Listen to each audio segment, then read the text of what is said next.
Hi, I'm Dr. Caroline Leaf, and welcome to my podcast. Each week, I focus on topics related to mental health and discuss ways to help you deal with issues like anxiety, depression, shame, guilt, PTSD, and more. I've spent the last 30 years researching the mind-brain connection and mental health. I worked with patients who suffered from traumatic brain injuries, struggled with anxiety, battled with learning issues, and often worked with families to resolve major relationship and communication problems. In this podcast, you will hear the advice I gave to my patients and the techniques I developed and used to help them find healing. My goal is to give you simple, effective, and practical tips and tools to help you take back control over your mental, emotional, and physical health. Before I begin today's discussion, I want to take a moment to thank everyone who has supported this podcast either by leaving a review, spreading the word, sharing episodes with friends and family, and posting about this podcast on social media. I love reading your reviews and learning how I can make this podcast even more helpful. Now back to today's podcast. In today's podcast, I'm going to be talking about a really important topic, Alzheimer's.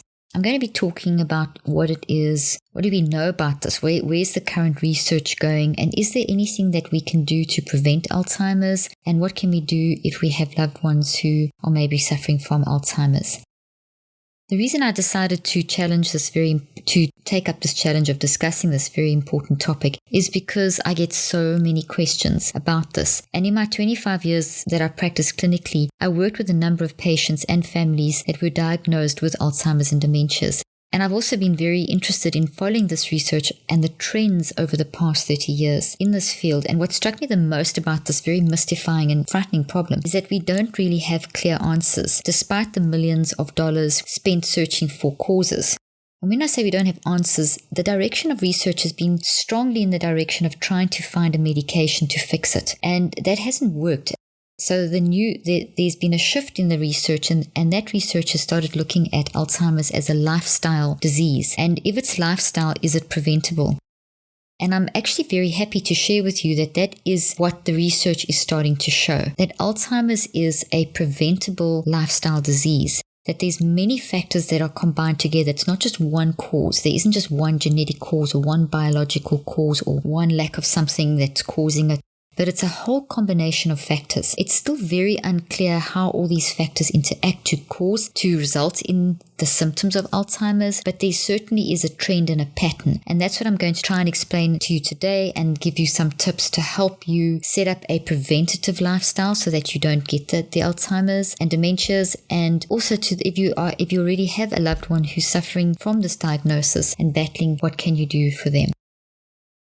So when it comes to Alzheimer's disease, generally professionals describe it as a process of neurofibrillary tangles and amyloid beta plaques. And what those are, called the neuropathological hallmarks of this disease. And what those are, they're like little blobs on the outside of the brain cells, and then inside the brain cells, it's like a bundle of all these tangles that get all tied up in knots. And that combination of these tangles and little plaques on the outside tend to cause the cells to sometimes to die and also just not to function properly. And some of the first symptoms of Alzheimer's are short-term processing, so people battling to process information as they're listening, and then that gets worse and worse. Short-term memory problems, not being able to remember what they've just done or just said from a few minutes or a few hours ago, depending on how much the symptoms have progressed. What is very often a symptom is that there's a very good recall of long-term memories that can talk in detail about what happened to them when they were very young, and they can remember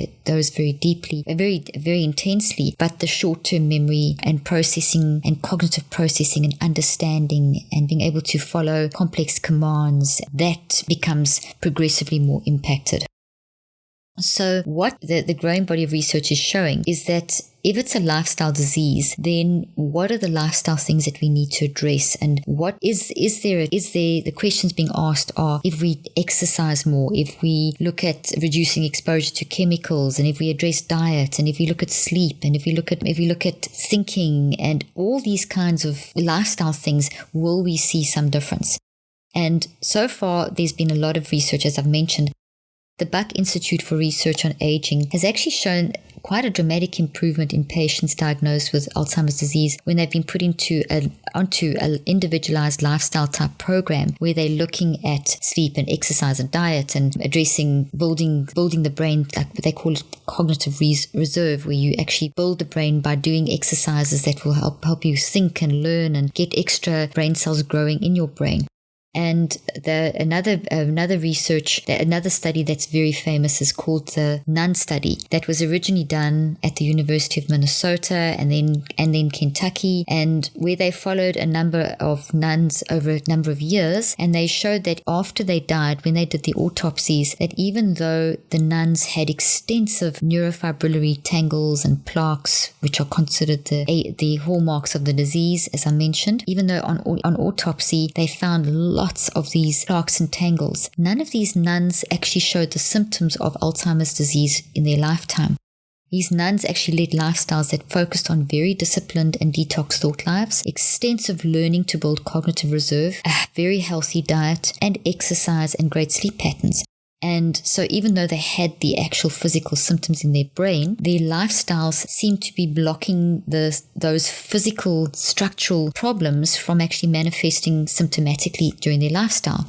And so studies like these have really triggered a good trend of research in this direction. A very interesting study that came out of Yale showed that a very important mindset is not to have fear about getting Alzheimer's and fear of aging.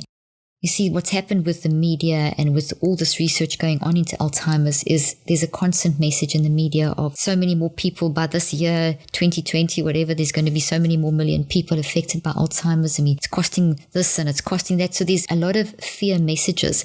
It's almost as though the message through the media has come through as being, well, it's inevitable, you're going to get Alzheimer's and there's nothing we can do about it. And that's created a lot of fear. And so interesting studies have been done in this direction. And Yale brought out a study showing that the actual fear of getting Alzheimer's may be one of the triggers that starts the process, that actually activates the plaques and tangles or increases the number or makes those, it causes those structural changes to manifest. I mean, there's a lot of research that's been done on fear, and fear in itself creates a very damaging signal through the brain. Fear is a mind action. It is a mindset. And when you fear, it's your thinking and your feeling and the choices that you make that is generating a very damaging quantum, electrochemical, and magnetic signals through the brain, which creates chaos in the brain right down to the level of the DNA. And that in turn affects the entire genome of the body. When Yale released the study, they showed that negative beliefs about aging and worrying about getting Alzheimer's and being scared of aging actually predicted people getting Alzheimer's disease. They showed that individuals who fear and hold a lot of negative beliefs about aging are more likely to show the brain changes associated with Alzheimer's disease, and these symptoms were manifesting in their life quite early on. This study also demonstrated a link between the changes in the brain seen in Alzheimer's disease to these culturally based psychosocial beliefs, which is the big fancy word for the message of the media that this Alzheimer's is inevitable. And the stress that's generated, or the toxic stress that's generated by these negative beliefs, is reducing the resilience of individuals, and it's being internalized by individuals, and that internalization is damaging the brain. They even saw that the size of a part of the brain called the hippocampus, which is very involved in short-term processing, which is what it's very active now while you're listening to me. Your hippocampus is very active because it's processing what I'm saying, and it helps to build what I'm saying into memory. And what they found with people that have a lot of fear is that the hippocampus reduces in size. So there's definite associations between fear and damage to the brain that can then activate these kind of symptoms. Another study done by the University of Arizona and the University of Alberta and Harvard showed that the kind of thinking that we have, this negative toxic thinking, in addition to lifestyle, being exposed to chemicals, but not having a diet that has enough zinc or all the different minerals and vitamins that we need, can affect how the structures deep down inside our brain called microtubules, which they propose is where the memories are actually stored, those get very damaged. And these little microtubules rebuild themselves every few hours, and they're very involved in helping the brain and the body to function at a high level. And if this process of them rebuilding is affected, it does set people up for Alzheimer's disease. And it seems to be that toxic thinking plays a major role in the effectiveness of these little microtubules. So I know this is a lot of sciencey stuff, but what it's really saying is that there is a very strong impact of our lifestyle, how we're thinking, how we're eating, what we're doing with our exercise, how we're sleeping. Those are definitely triggers that seem to be causing or activating very destructive brain processes. And there's definitely a link to these plaques and tangles, but there's definitely a link to how they are activated. And it seems that the lifestyle diseases activate them.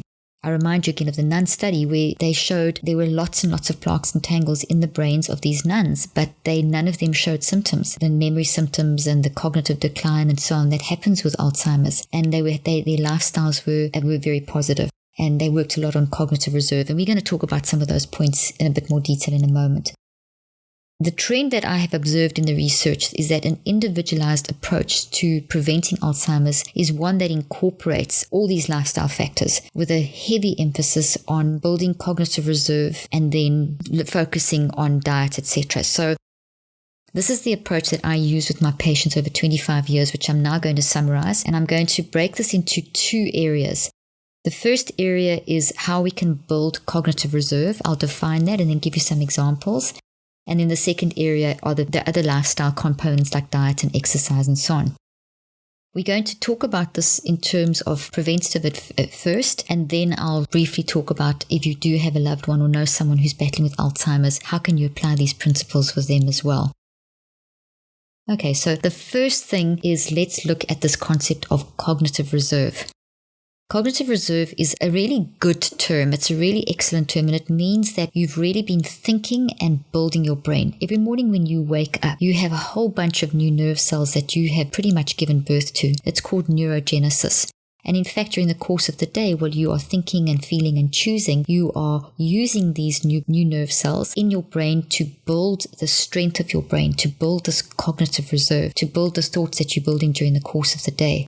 This also, as you're doing this, you are growing other branches in your brain, and this is all called neuroplasticity, this ability of our brain to use the new baby nerve cells, the neurogenesis, and then to constantly build these into our networks and to add more and more branches.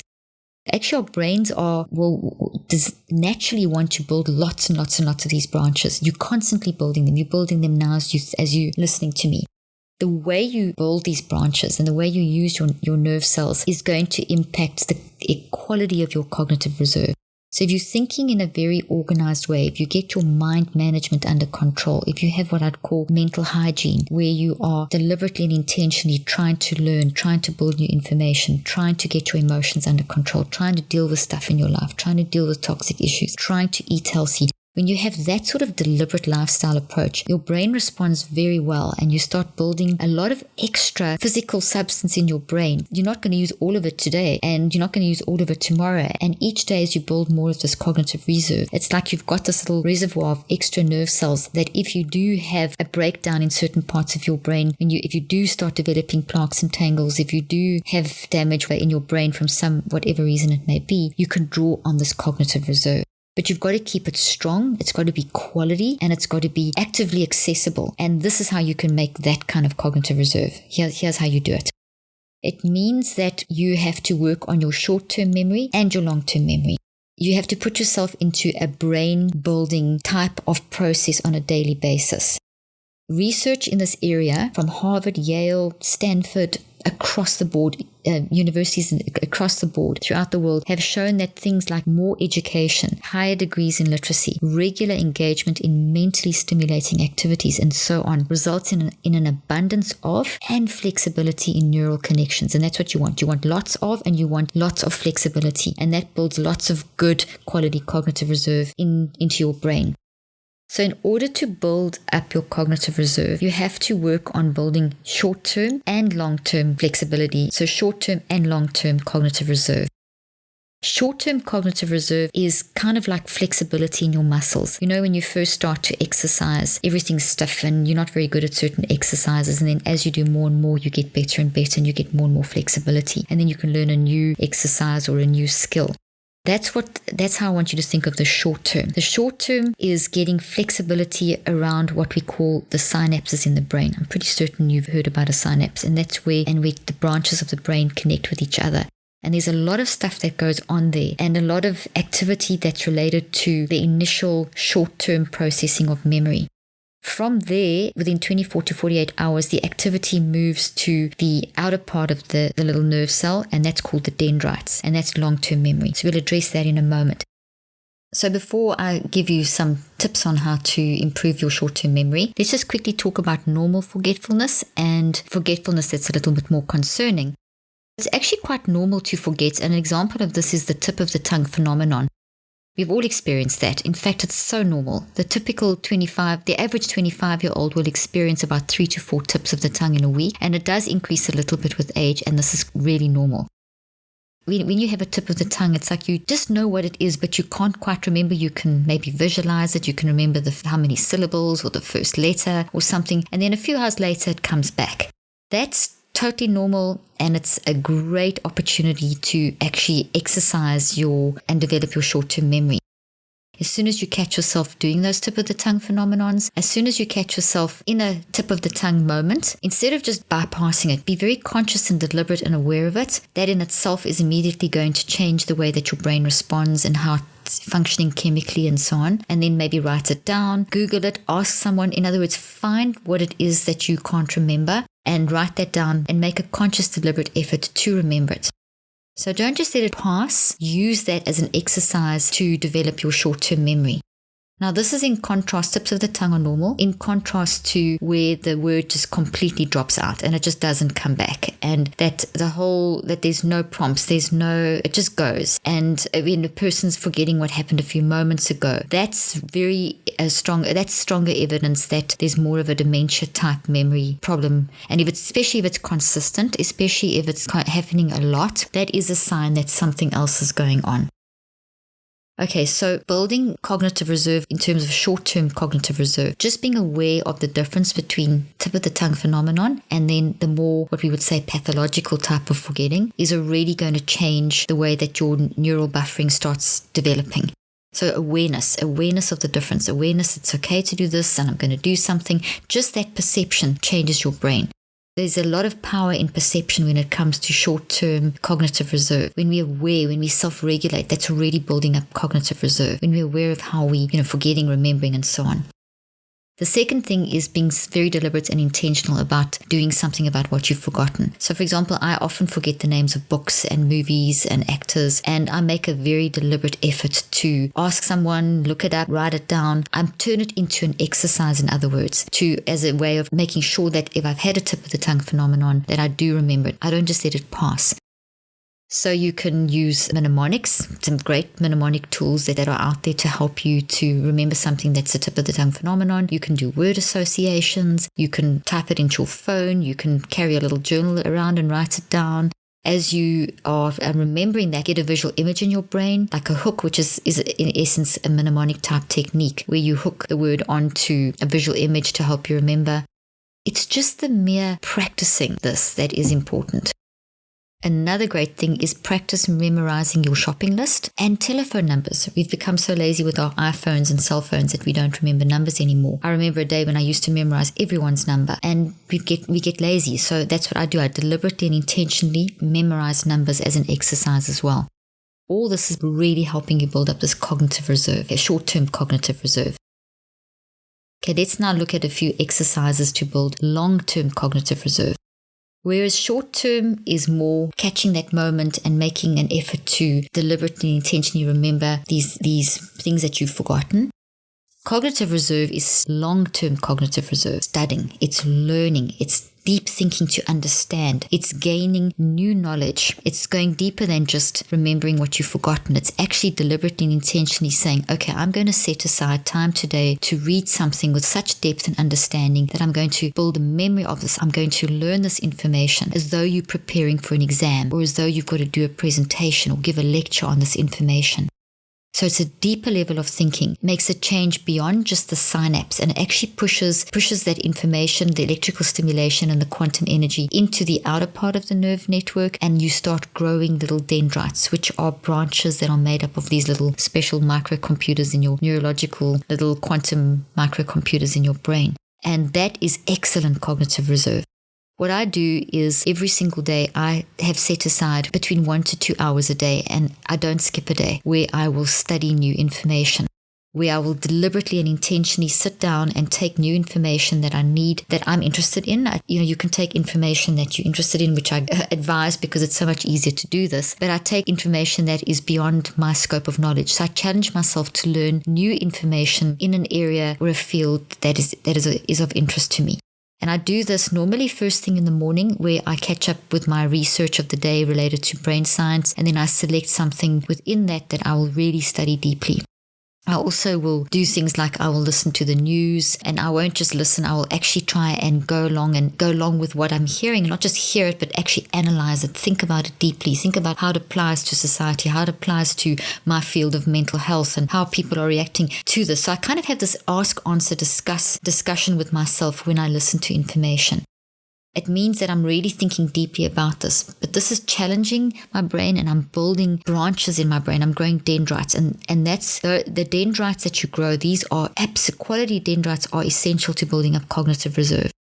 And when you study something that makes you actually have to work quite hard, that's quite hard to understand. That's going to build even better quality cognitive reserve.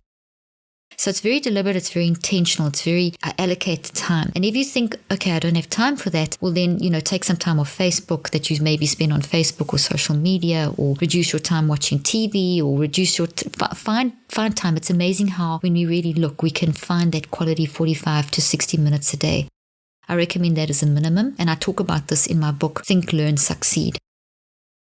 Then the third area for building cognitive reserve that is really, really important is detoxing the brain.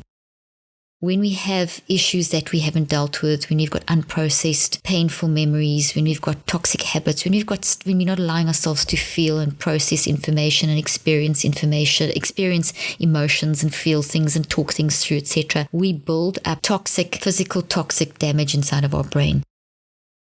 Thoughts are real things. You change the structure of your brain, and if you build up toxic thoughts, this breaks down and kind of like attacks the good cognitive reserve. The toxic thoughts can attack the great good and cognitive reserve that we've built up. So the point that I've just described, where you've deliberately and intentionally taken the time during the day to study and build these great new networks in the brain, build these dendrites, they can be damaged by toxic thinking.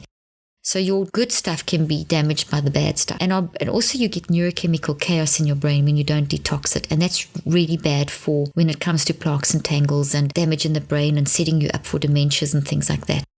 So detoxing the brain should be part of your lifestyle. And I recommend spending around 7 to 16 minutes a day detoxing your brain. And to this end, I have developed an app called The Switch, which is a great tool, audio-driven tool that will help you to just guide you through the process of detoxing your brain for about 7 to 16 minutes a day. I do this in the morning when I wake up, when I'm getting ready. So when I wake up is when I generally do my first batch of brain building. And then when I'm getting ready, I do my detoxing. And I've got myself into that routine, but it's a part of my routine, and it's building up good cognitive reserve.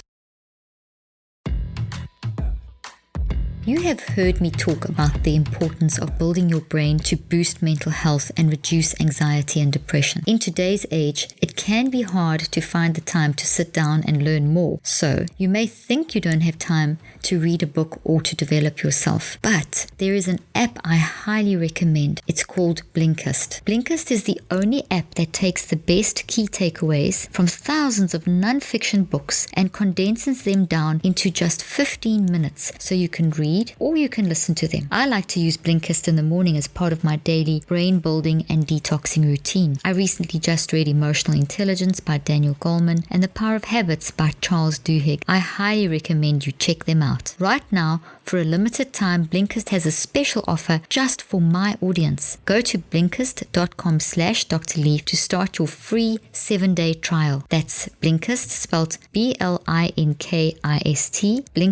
blinkist.com/Dr. Leaf to start your free 7-day trial. The link will be in the show notes. Before we continue, I want to tell you about and invite you to my 2019 Mental Health Summit in Dallas, Texas, December 6 and 7. In this conference, you'll learn scientifically researched mental self-care techniques to help you overcome mental ill health, help others, and help your community. You will not only gain more knowledge about the current problems in mental health care, but also about real, long-term, sustainable solutions and how to apply these solutions in your own life and in your community.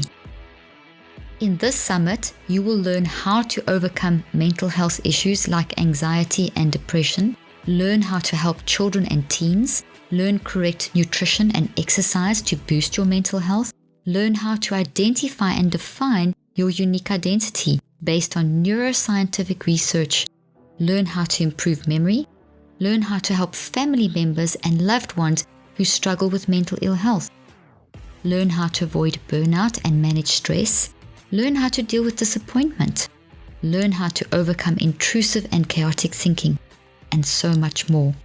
For more information and to register, go to drleafconference.com.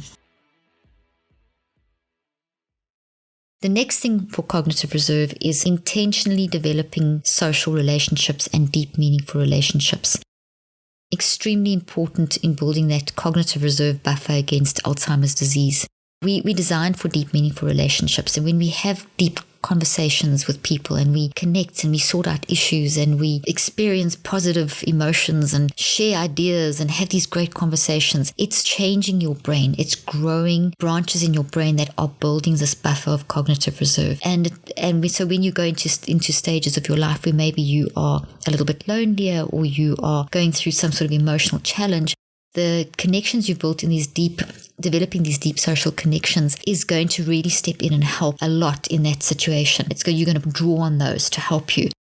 There's a lot of research that is showing that isolation really damages the brain, and feeling lonely, and that is a big contributor to Alzheimer's disease and to the dementias is loneliness and not having those deep social connections.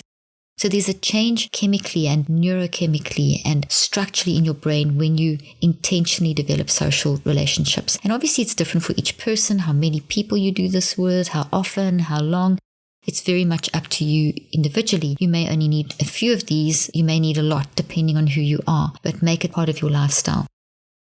And then other very logical ways of building cognitive reserves as buffers include reading, and thinking about what you read, and then listening to podcasts and listening to information. When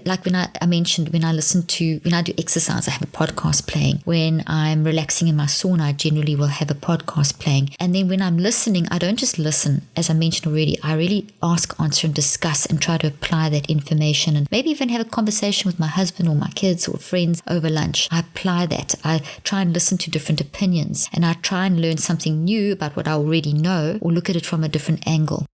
So I'm always challenging myself mentally, and this is very good for building up cognitive reserve.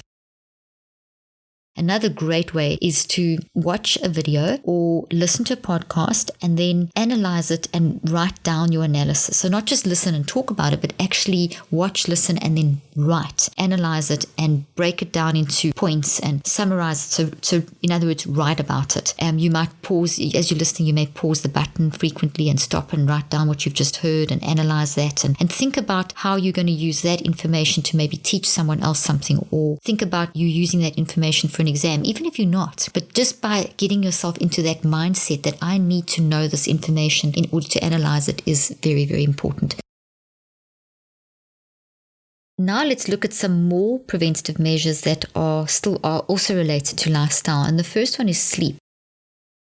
Dr. Lisa Genova is a neuroscientist, and she wrote the book Still Alice, and which was made into a movie, and you might have seen that. And she has done very interesting work in Alzheimer's disease, and she truly believes that Alzheimer's disease can be prevented. I totally agree with her.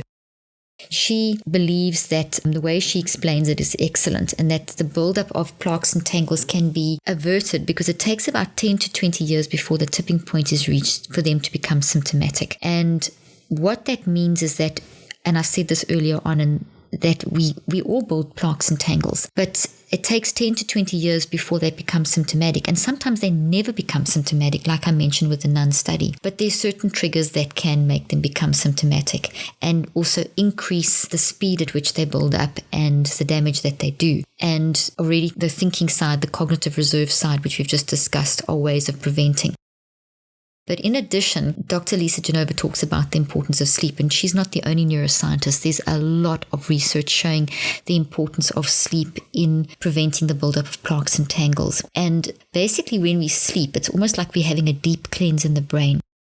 When you go into the slow wave, deep sleep, there's certain cells in your brain called glial cells that I like to call our housekeeping cells. And what these cells do is, besides being involved in cognition, they're also very involved in cleaning up your brain. The glial cells literally rinse cerebrospinal fluid, which is a fluid that flows through the brain and the spine, and they rinse it through the brain, and this clears away a lot of the metabolic waste that accumulates during the business of being awake. So when you're awake, all the thinking and things that you do is basically that you're keeping yourself alive and so on. All this is metabolism, and we always have waste products from metabolism, from thinking and from physical metabolism, and this accumulates. So at night time when we sleep, we need to clean out this metabolic waste, and that's a large role that is happening while we are sleeping. And especially during slow wave, deep sleep, the glial cells rinse the cerebrospinal fluid through our brain. So think of it like a kind of a garden hose or a floor cleaner or something. Here come the glial cells, and they're rinsing out the brain as you're sleeping and getting rid of the toxic waste.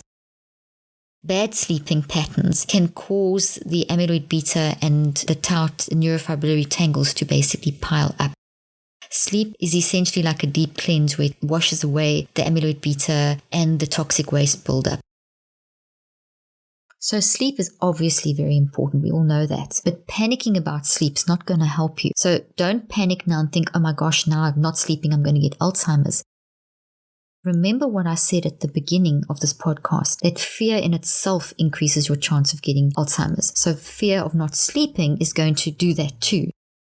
So the big thing is to calm down and relax about your sleeping. If you have a bad sleeping pattern, that's okay. You can get this under control. And one of the first ways of getting it under control is trying to remove the fear out of not sleeping.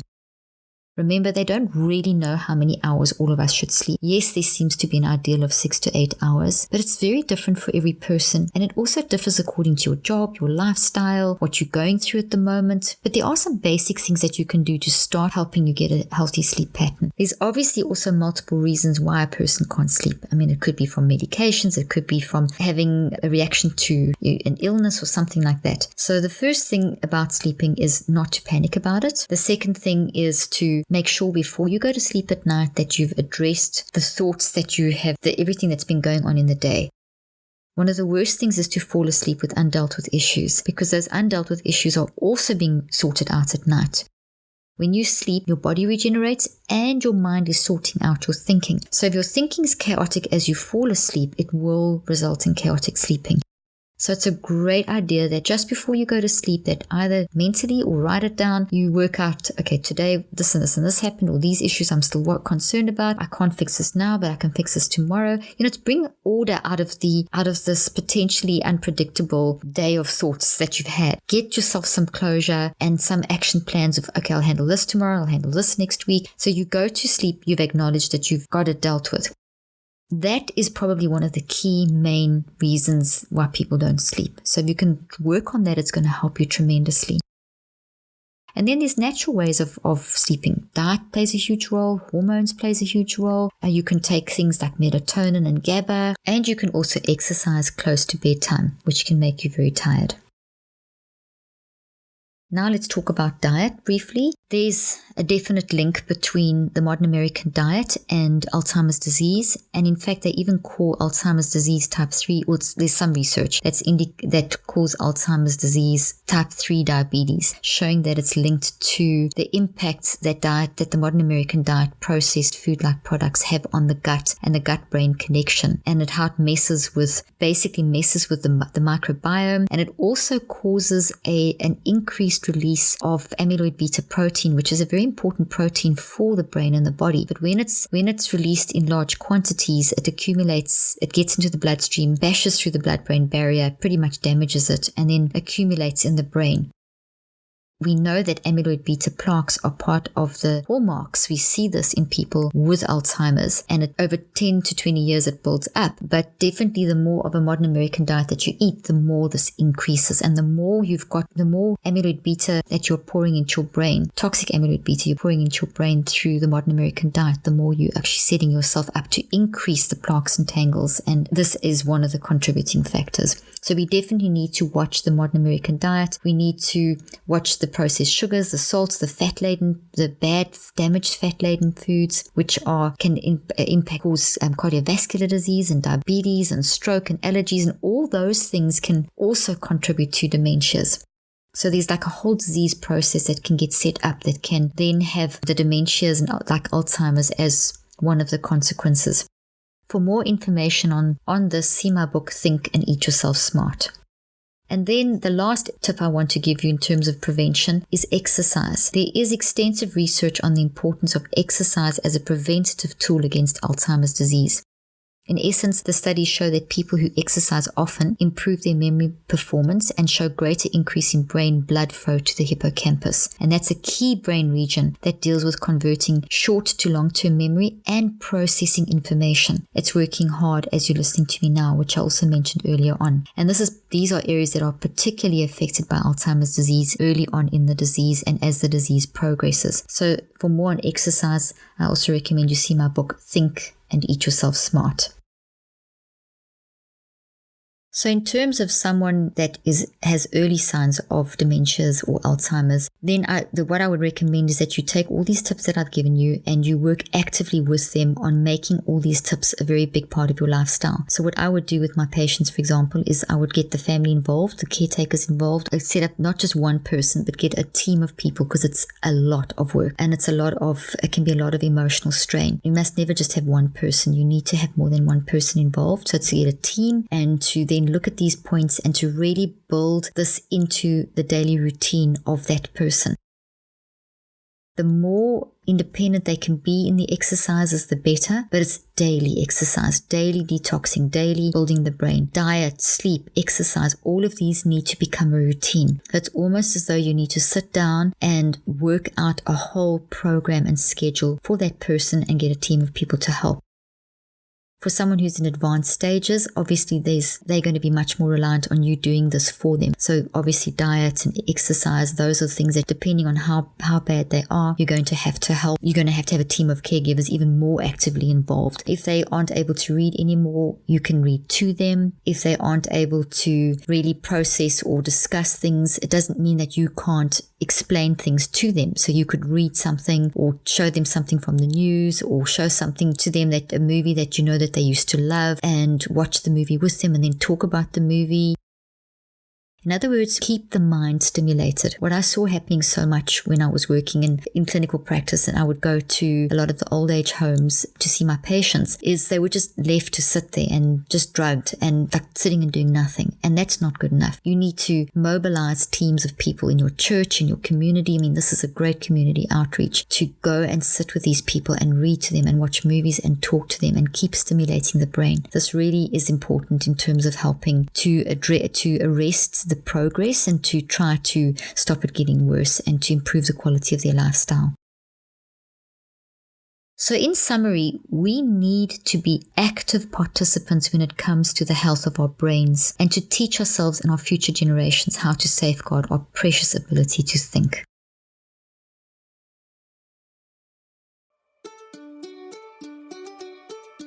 I hope you found today's podcast interesting and helpful.